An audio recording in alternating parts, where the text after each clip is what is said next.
Hi dears, welcome to Malayalees talks. Hi dears, welcome back to my channel. Calicut university second semester BCom മലയാളത്തിൽ നമ്മളുടെ first chapter already എടുത്തു കഴിഞ്ഞു. ഇനി എടുക്കാൻ പോകുന്നത് സെക്കൻഡ് ചാപ്റ്ററാണ്.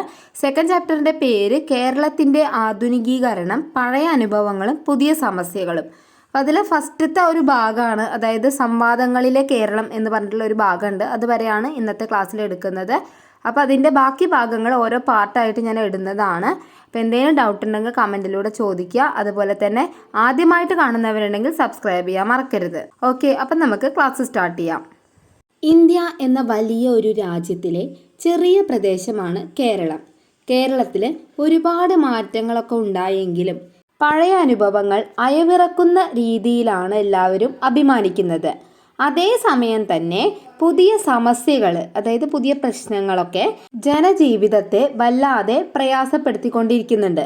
അപ്പോൾ പുതിയ നിലപാടുകൾക്കൊപ്പം തന്നെ പഴയ നേട്ടങ്ങളെ ശാസ്ത്രീയമായിട്ട് പുനരാവിഷ്കരിക്കാനും കഴിയണം. അതുവഴിയുള്ള ഒരു സമഗ്ര വികസനമാണ് ഇന്നത്തെ കേരളത്തിൻ്റെ ആവശ്യമെന്ന് പറയുന്നത്.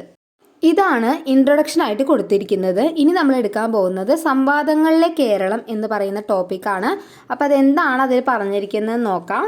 സാമൂഹ്യ വികസന സൂചികയിൽ കേരളം എല്ലാ കാലത്തും ഇന്ത്യയിലെ പൊതു അവസ്ഥയേക്കാൾ മെച്ചപ്പെട്ട നിലവാരം പുലർത്തുന്നുണ്ടെന്ന് 2011 സെൻസസ് കണക്ക് സൂചിപ്പിക്കുന്നുണ്ട്. ഈ കണക്കുകൾ നോക്കുന്നത് പല വികസിത രാജ്യങ്ങളുടെയും ജീവിത നിലവാരവുമായിട്ട് ബന്ധപ്പെടുത്തിയിട്ടാണ് നോക്കുന്നത്. അപ്പോൾ ഈ രംഗത്ത് ശ്രദ്ധേയമായ മുന്നേറ്റം കൈവരിച്ചത് ശ്രീലങ്ക, കോസ്റ്റാറിക്ക തുടങ്ങിയിട്ടുള്ള വികസ്വര രാജ്യങ്ങൾ കേരളത്തിനൊപ്പം നിന്നതുകൊണ്ടാണ്. കേരളത്തെ ശ്രദ്ധേയമാക്കി മാറ്റിയ മറ്റൊരു ഘടകം ദാരിദ്ര്യ ലഘൂകരണത്തോടെയുള്ള ജീവിത ഗുണനിലവാര വർധനവാണ്. അപ്പോൾ കേരളത്തിലെ ഈ സാമൂഹ്യ മാറ്റത്തെ ഒരു പ്രത്യേക മാതൃകയായും വേറിട്ട അനുഭവമായിട്ടും പിന്നീട് ചിത്രീകരിക്കപ്പെട്ടു. 1976 തിരുവനന്തപുരത്തെ വികസന പഠന കേന്ദ്രം ഐക്യരാഷ്ട്ര സംഘടനയുടെ സഹായത്തോടു കൂടിയിട്ട് ഡോക്ടർ KN രാജിൻ്റെ നേതൃത്വത്തിൽ നടത്തിയ പഠനത്തിൽ ഉയർന്ന സാമൂഹിക വികസനവും കുറഞ്ഞ സാമ്പത്തിക സ്ഥിതിയും അതുപോലെ തന്നെ ഉയർന്ന ആയുർദൈർഘ്യവും കുറഞ്ഞ പ്രതിശീർഷ വരുമാനവും, അപ്പോൾ ഇവയൊക്കെ തമ്മിലുള്ള ആ ഒരു പൊരുത്തക്കേട് കേരളത്തിനെ ഒരു വികസന മാതൃക ചർച്ചയിലേക്ക് നയിച്ചു. ഉയർന്ന സാമ്പത്തിക വളർച്ച കൈവരിക്കാതെ സാമൂഹ്യ വികസനം ഒരിക്കലും സാധ്യമല്ല. അഥവാ അങ്ങനെയുള്ള ഒരു വികസനത്തിന് കുറേ സാമ്പത്തിക അസമത്വം അനുഭവിക്കേണ്ടി വരും. ഇതായിരുന്നു പാരമ്പര്യ സിദ്ധാന്തം. അതിനൊരു അപവാദമായിരുന്നു നമ്മുടെ കേരളത്തിൻ്റെ അനുഭവം എന്ന് പറയുന്നത്. ഇവിടെ പറഞ്ഞത് എന്താണെന്ന് മനസ്സിലായോ? അതായത് ഒരു സാമൂഹ്യ വികസനം ഉയർന്ന രീതിയിൽ വേണമെന്നുണ്ടെങ്കിൽ അവിടെ എന്ത് വേണം? സാമ്പത്തിക വളർച്ച കൈവരിക്കണം. പക്ഷെ നമ്മുടെ കേരളത്തിൻ്റെ സ്ഥിതി അതായിരുന്നില്ല.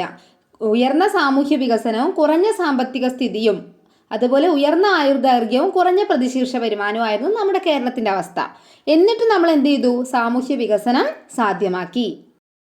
ഈ മാറ്റത്തിൻ്റെ സൈദ്ധാന്തിക വിശകലനങ്ങൾക്കപ്പുറം പ്രായോഗിക തലത്തിൽ കേരളത്തിൽ നടന്നിട്ടുള്ള സംഘടിത ജനകീയ ഇടപെടലുകളിലൂടെ വന്ന സവിശേഷ അനുഭവമാണ് കേരളത്തിൻ്റെ ഈ മാറ്റത്തിൻ്റെ മറ്റൊരു കാരണമെന്ന് പറയുന്നത്.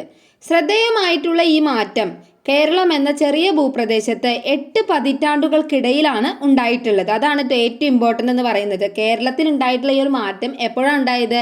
8 പതിറ്റാണ്ടുകൾക്കിടയിലാണ്. ഇതാണ് മറ്റൊരു സവിശേഷത. 1892 വിവേകാനന്ദൻ കേരളത്തിനെ ഭ്രാന്താലയം എന്നാണ് വിശേഷിപ്പിച്ചത്. ജാതി മത ഐത്ത ഭേദങ്ങളാൽ കലുഷിതമായ പ്രദേശമായിരുന്നു നമ്മുടെ കേരളം. അങ്ങനെയുള്ള നമ്മുടെ കേരളം മറ്റു പ്രദേശങ്ങൾക്ക് മാതൃകയാവുന്ന തരത്തിൽ വികസന ചർച്ചകളിൽ സ്ഥാനം പിടിക്കുന്നത് ഈ 8 പതിറ്റാണ്ടുകൾക്ക് ഇടയിലാണ്. ഇത് കൂടാതെ ധാരാളം സാമൂഹ്യ ശാസ്ത്രജ്ഞര് അന്താരാഷ്ട്ര തലത്തിലുള്ള തുടരന്വേഷണങ്ങൾക്കായിട്ട് കേരളത്തിലെത്തിയതും അതുപോലെ തന്നെ കേരളത്തിലെ സാമൂഹ്യ ശാസ്ത്രജ്ഞര് ഇന്ത്യക്കകത്തും പുറത്തും ഒട്ടേറെ പഠനങ്ങൾ പ്രസിദ്ധീകരിക്കുക ചെയ്തതും ഒക്കെ കേരളം ഇന്ത്യക്കകത്തും രാജ്യാന്തര വേദികളിലും പ്രധാന ചർച്ചാ വിഷയമാക്കി മാറ്റി. തിരുവനന്തപുരത്തെ AKG പഠന ഗവേഷണ കേന്ദ്രം 1994 നടത്തിയ 3 അന്താരാഷ്ട്ര പഠന കോൺഗ്രസുകൾ കേരളത്തിൻ്റെ വികസന അനുഭവങ്ങളെ ക്രോഡീകരിക്കാനുള്ള ശ്രമമായിരുന്നു നടത്തിയത്. ഇതുവഴി കേരള വികസനത്തിന് മാനവിക അജണ്ട തയ്യാറാക്കാനുള്ള നല്ല ഒരു ശ്രമം തുടങ്ങി വയ്ക്കാനും അതുവഴി തെരഞ്ഞെടുപ്പ് മാനിഫെസ്റ്റോ തയ്യാറാക്കാനും കഴിഞ്ഞു എന്നാണ് പറയുന്നത്. ഇതോടുകൂടി സംവാദങ്ങളിലെ കേരളം എന്ന ടോപ്പിക് ഇവിടെ അവസാനിച്ചിരിക്കുകയാണ്. ഓക്കെ, അപ്പോൾ ഇതിൻ്റെ ബാക്കി ഭാഗം പാർട്ട് 2 വീഡിയോ ആയിട്ടൊക്കെ ഞാൻ അപ്ലോഡ് ചെയ്യുന്നതാണ്. അപ്പോൾ എല്ലാവരും അത് കാണുക. ലിങ്ക് ഡിസ്ക്രിപ്ഷനിൽ കൊടുക്കാം. അപ്പോൾ എല്ലാവരും സബ്സ്ക്രൈബ് ചെയ്യുക, ലൈക്ക് ചെയ്യുക, ഫ്രണ്ട്സിന് ഷെയർ ചെയ്യുക. Thank you for watching.